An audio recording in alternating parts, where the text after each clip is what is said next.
All right, all right. Welcome back to the post-game edition of the Philadelphia Eagles on the Behind the Back podcast. My name is Marcos Conan Negron, and I'm coming to you fresh off of an Eagles 27-13 victory against the Pittsburgh Steelers.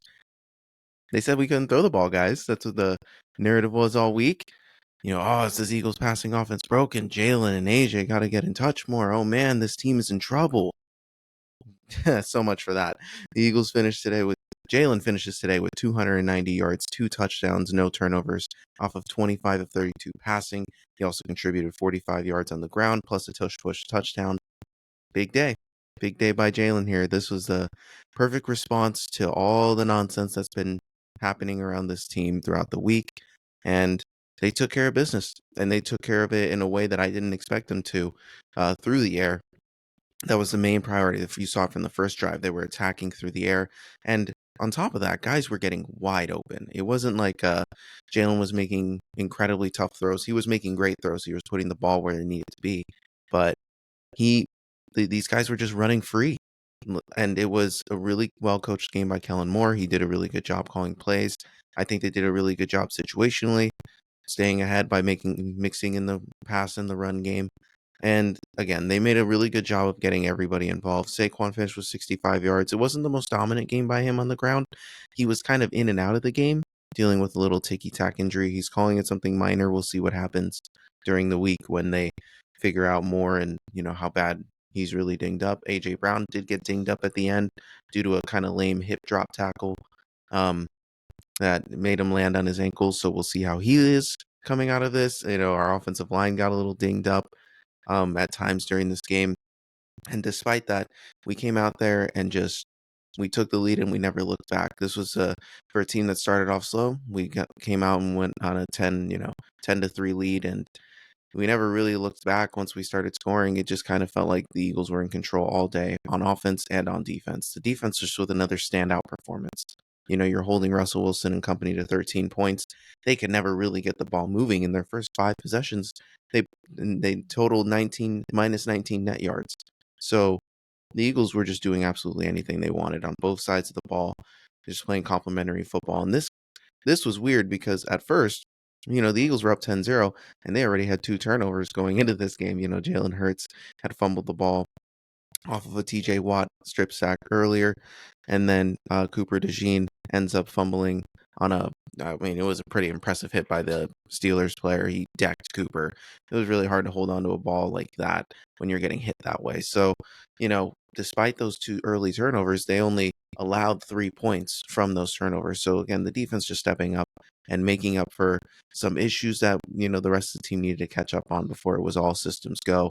And they ran away with this game. The passing game was the story of the game, and they finished with AJ with 8 catches, 110 yards, averaged 13 per catch, and finished with a touchdown. And Devontae Smith, 11 catches, 109 yards, and a touchdown. Like, our 2 best weapons through the air were treated like such, and they definitely carried their end, and they held their part. And that's exactly what you want when, again, all week this team was just questioned on, oh, can this team throw the ball? Are they really a contender if they're only running the ball? And what they were able to do this week was unbelievable. I couldn't be happier. I got, you get everything that you're wanting when you're passing for, the total yards net wise, 270, 130 through the ground, when you're another 400-yard game. And that was in a much more balanced fashion. We had 26 first downs to their 10. We were 10 of 17 from third down, and they were 3 and 10. The time of possession was unbelievable. We had the ball double the amount that they did. We had 39-52 for a total time of possession. They had 20 minutes and 8 seconds. Like, it was just dominating from all facets of the game. And it just felt like a lot of things went our way. And you can't really complain about a win like this. And there's not really, there's not much to talk of in this game outside of the fact that this shouldn't be a surprise. I think that this is something that I've been preaching this whole time about this team, that they are capable of doing this. Just because they switched up their approach to winning during this win streak does not mean that they weren't capable of putting up numbers like this. And I'm glad that they took this week to flex their muscles a little bit, because I did say on the pod, I was like, I hope they don't kind of go away from what's working. But if the pass is there, and go ahead and use it. And that's exactly what they did. They were open all day long, and Jalen was getting great pockets. The times that he looked at his worst was when those old habits, crept in and he was holding the ball on longer than he should. But he was quick, decisive. This was the Jalen Hurts they were talking about in the preseason, who was just making quick decisions and, letting the ball rip. And this is when we get this version of Jalen Hurts in this offense, this is the Super Bowl caliber team that everyone's afraid of and nobody wants to see. So my takeaways from this game is just, I'm telling you guys, we can beat you in any way. And I think that this is a statement by Hertz and company saying we can beat you in any way. Even when we're struggling, we're going to come out and figure it out. This team has figured out different ways to win and have battled through all sorts of adversity, whether it's self-inflicted or from, a national perspective. They've just bounced back and have taken every blow. And, we just swept the AFC North this year. Like, the AFC North, when teams play this division, it's always tough. You never really come out of here thinking you're going to sweep the AFC North. And again, with teams like Baltimore, the Bengals, Cleveland, and Pittsburgh all being physical playoff style level teams that always give you a tough game, an ugly game. And we kind of handled that division handily. With the closest game of that bunch was the Cleveland game of all games. So it just goes to show that this team has a level of physicality this year that's really, really tough to match. And I think not just in the NFC but the AFC too. Like, this might be the most physical, dominant football team in the NFL from top to bottom. And we're maintaining a level of health that is hopefully going to hold in time for the playoffs. Obviously, again, guys are going down here and there, so we got to monitor that in these closing weeks. But what we did was we just put ourselves in position for that 1 seed. And with Detroit, slipping to the Bills, this was exactly what we needed. And, the ball is all of a sudden back in our court in terms of, if we just win out these next 3 games, we may be in control of our own destiny. And, if Detroit loses one more game and Minnesota wins another, so now we're in this scenario where all of a sudden what was a little bit questionable a couple weeks ago, even though we were right there, has now kind of become a reality of, oh man, we are right there. If everything goes our way, we could get this 1 seed. So we're doing everything we can to solidify positioning going into the playoffs. And I think we're in prime position to just make some noise and make a deep playoff run. I don't think this is a team that can get bounced right away. I think that, especially if it's at home, I just think it's going to be one of those games where we can beat anybody in this building at any time.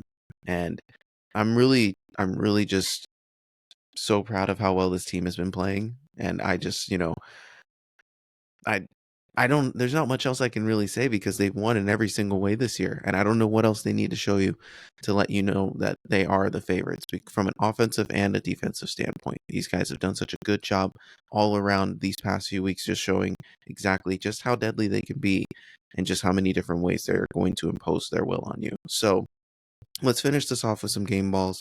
It's got to start with Jalen Hurts. He just, with all the narrative, with all the talk around him and this passing offense going into the week, the pressure was on him to make some plays and not screw this up.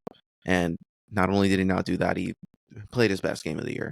And he responded saying, this is what y'all were wanting, right? And that's something where you take that attitude, and that's something that you can tell it was weighing on them a little bit. Like they knew it was there. They knew they were capable of doing this.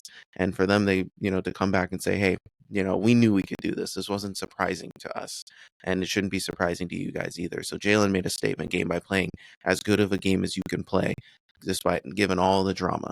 And then I'm going to give another game ball to AJ and Devontae, our passing studs. They did exactly what they needed to do and backed up the talk and showed up this week in a way that, again, just a response by the team overall. I think everybody did a good job supporting this offense, from top to bottom, whether it was Saquon doing what he needed to do to just keep drives going. It wasn't his best game, but with AJ and Devontae getting open at will and finishing off drives, this whole passing offense deserves a game ball for just standing up and playing the best game of the season. And then my final game ball is going to go to the defense again as a whole.